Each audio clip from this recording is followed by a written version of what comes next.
한 왕조의 운명이 정말 단 한 명의 아기에게 달려 있었던 그런 순간이 있었습니다.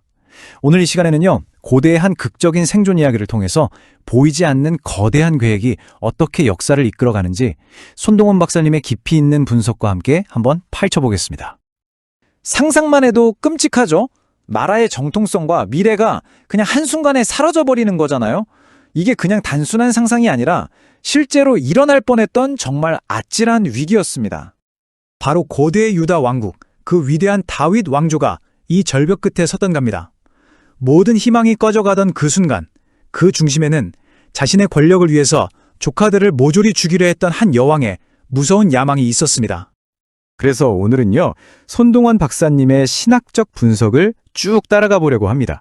이 사건이 어떻게 단순한 궁중암투가 아니라 미래를 건 거대한 영적 전쟁이었는지, 그리고 그 속에 숨겨진 하나님의 계획은 과연 무엇이었는지 지금부터 깊이 파고들어 보겠습니다. 자, 시작하죠. 이야기의 시작은 글쎄요, 절망 그 자체라고 할 수 있겠네요. 도대체 어떻게 한 사람의 탐욕이 한 나라 전체를 이렇게 칠흑 같은 암흑으로 뒤덮을 수 있었을까요? 이 모든 비극은요, 바로 이 두 가문의 만남에서부터 시작됩니다. 한쪽은 하나님께서 영원한 왕위를 약속하신 다윗 가문, 그리고 다른 한쪽은 우상 숭배와 타락의 상징이었던 아합 가문이죠. 그리고 이 이야기의 중심에 선 악역, 아달랴 여왕은 바로 저 부패한 아합의 피를 이어받은 인물이었습니다.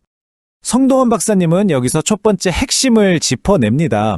아달랴가 유다 왕실에 들어온 게 그냥 정략 결혼이 아니었다는 거죠. 그녀는 말 그대로 아합 가문의 그 부패한 신앙을 다윗 언약의 심장부에 주입하는 통로, 다시 말해 걸어다니는 우상숭배 그 자체였던 겁니다. 자, 이 이야기의 진짜 의미를 알려면요, 제라라는 히브리 단어를 꼭 알아야 합니다. 제라, 이게 단순히 자손을 뜻하는 말을 넘어서서 하나님께서 약속하신 구원자가 나올 바로 그 언약의 씨앗을 의미하거든요. 이 단어 꼭 기억해 두세요. 모든 것의 열쇠가 될 겁니다. 바로 이겁니다.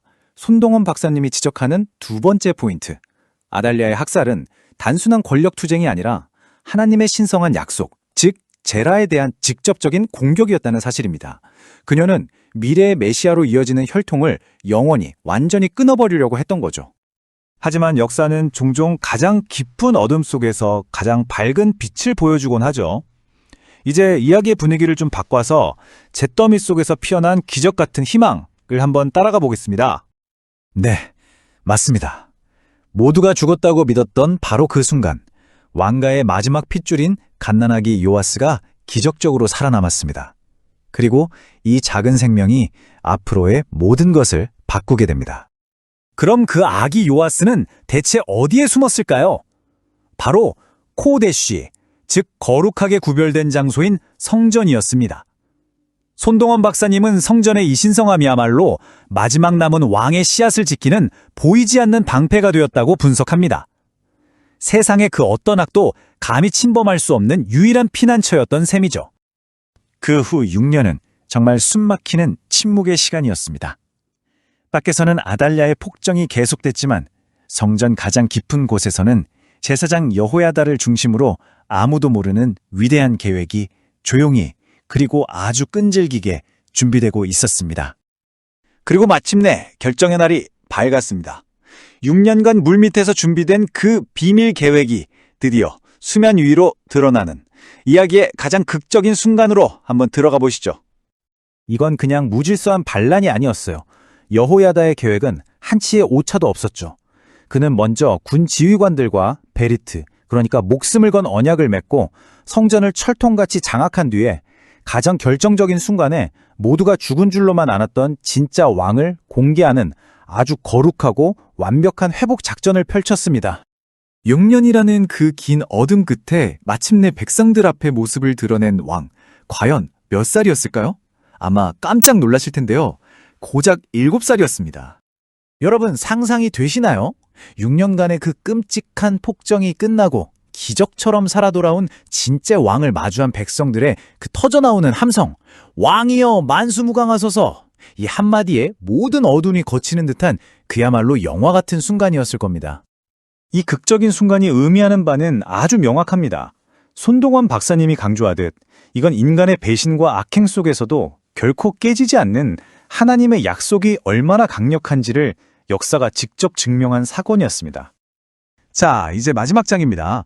이 놀라운 역사가 어떻게 단순한 왕위 다툼을 넘어서 오늘을 사는 우리에게까지 이어지는 깊고 거대한 신학적 메시지를 던지고 있는지 한번 살펴보겠습니다.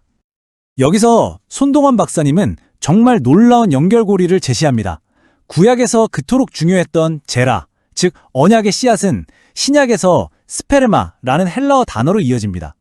무슨 말이냐면 아달랴가 그토록 파괴하려고 했던 바로 그 씨앗의 여정이 결국엔 다윗의 궁극적인 후손이신 예수 그리스도를 향하고 있었다는 겁니다.